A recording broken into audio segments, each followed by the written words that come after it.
14 तारीख को रिजल्ट आएंगे और ये सारे एग्जिट पोल गलत साबित होंगे। देखिए, विजय चौधरी ने समर्थन किया है तेजस्वी का, बोले हैं बिल्कुल बनेंगे मुख्यमंत्री, बिल्कुल, जी हाँ। नीतीश कुमार जहां एक तरफ मंदिर में पूजा कर रहे हैं, इसके साथ ही मस्जिद पहुंचे और गुरुद्वारा में भी जो है वो माथा टेके। नीतीश कुमार एक तरफ जहां थोड़ा स्पिरिचुअलिटी के तरफ ध्यान दे रहे हैं, तो विजय चौधरी क्या कह रहे हैं? विजय चौधरी बड़ा बयान दे रहे हैं। जी हाँ, विजय चौधरी तेजस्वी का समर्थन कर रहे हैं। क्या कुछ कह रहे हैं विजय चौधरी, बातों को सुन। द्वितीय और आखिरी चरण का मतदान पूरा हो गया और जिस ढंग से शांतिपूर्ण और निर्विवाद दोनों चरण के चुनाव पूरे हुए, इसके लिए जनता को, बिहार के मतदाताओं को सरकार की तरफ से भी और सबों की तरफ से हम हार्दिक धन्यवाद देते हैं और आभार प्रकट करते हैं।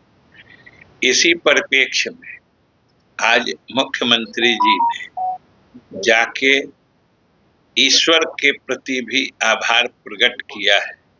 आप लोगों में से बहुत लोगों की जिज्ञासा दिख रही थी कि मुख्यमंत्री जी जब देवालयों में जा रहे थे तो आप लोगों की जिज्ञासा थी कि अभी अचानक क्यों जा रहे हैं। बात यही थी कि चुनाव शांतिपूर्ण और निर्विवाद पूरे हुए हैं। ये हम लोग बिहार के मतदाताओं के साथ ईश्वर के भी आभारी हैं और मुख्यमंत्री जी ने भी ईश्वर के प्रति आभार प्रकट किया। सबसे पहले वो हनुमान मंदिर में शीश नवाए, फिर गुरुद्वारा में मत्था टेका, फिर जलाल शाह का जो मजार है पीर साहब का हाई कोर्ट के बगल में, वहाँ भी उन्होंने बिहार में अमन चैन और यहाँ के लोगों के अच्छे भविष्य के लिए दुआएं मांगी। तो ये मुख्य रूप से बात है। और खास तौर से जो चुनाव के शुरुआती दौर से लग रहा था कि अनावश्यक इसको विवादित बनाने की कोशिश की गई थी, SIR से लेके वोट चोरी, पूरे चुनावी प्रक्रिया को ही दूषित करने की कोशिश की जा रही थी। लेकिन ये एक तरह से खुशी की बात है और चुनाव आयोग की उपलब्धि है कि सारे आरोपों के बावजूद जिस पारदर्शी तरीके से SIR का काम पूरा हुआ, नई मतदाता सूची का प्रकाशन हुआ, उसी के बाद से लगभग सारे आरोप खुद ब खुद मिटते चले गए।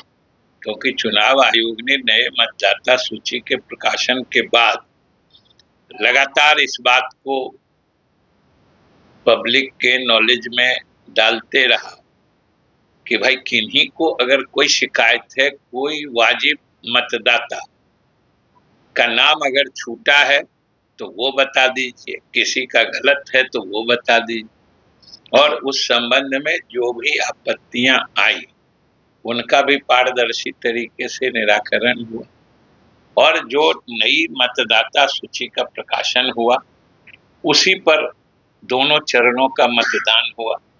और मुझे खुशी है कि सारे आरोपों के बावजूद, या हमें लगता है कि शायद विपक्ष के नेतागण या विपक्ष की पार्टियों को भी खुद एहसास हो चुका था कि उनके आरोपों में कोई दम नहीं है और शायद इसीलिए उन लोगों ने भी चुनाव में बड़ी सक्रियता से हिस्सा लिया है और जितने बढ़े हुए प्रतिशत में मतदान हुआ है, मतदाताओं ने जितनी बड़ी संख्या में चुनाव प्रक्रिया में हिस्सा लिया है, ये भी एक तरह से बिहार के मतदाताओं में बढ़ते जागरूकता स्तर की निशानी, ये द्योतक है कि बिहार के मतदाता अब धीरे धीरे अधिक से अधिक जागरूक होते जा रहे हैं अपने मताधिकार के प्रति, और वो अपना मताधिकार हर हाल में उपयोग करना चाहते हैं अपनी पसंद के मुताबिक। इसलिए ये सूचना आपके माध्यम से हमको देनी थी कि मुख्यमंत्री जी ने जो आज भ्रमण किया देवालयों का, वो शांतिपूर्वक चुनाव संपन्न होने और निर्विवाद रूप से, क्योंकि खासियत ये कि चुनाव जब शुरू हुआ और जो भी विवाद या आरोप जितने जोरदार ढंग से लगाए जाते थे, जैसे जैसे एसआईआर के बाद नई सूची का प्रकाशन हुआ और चुनाव की प्रक्रिया आगे बढ़ी, लगा कि जैसे आरोपकर्ता स्वयं इस बात से संतुष्ट हो गए कि उनके आरोपों में दम नहीं है और इसलिए उन्होंने ये किया है। तो ये अच्छी बात है, उन्होंने भी हिस्सा लिया है। अब जनता का फैसला है, परसों जो भी आएगा फैसला वो सबको सिरोधारी हो। मुख्यमंत्री जी के कामों से या फिर भारत सरकार ने भी जो कल्याणकारी योजनाएं चलाई है या मुख्यमंत्री जी ने जो विकास का काम किया है, इन सब का मिला जुला असर काफी सकारात्मक था।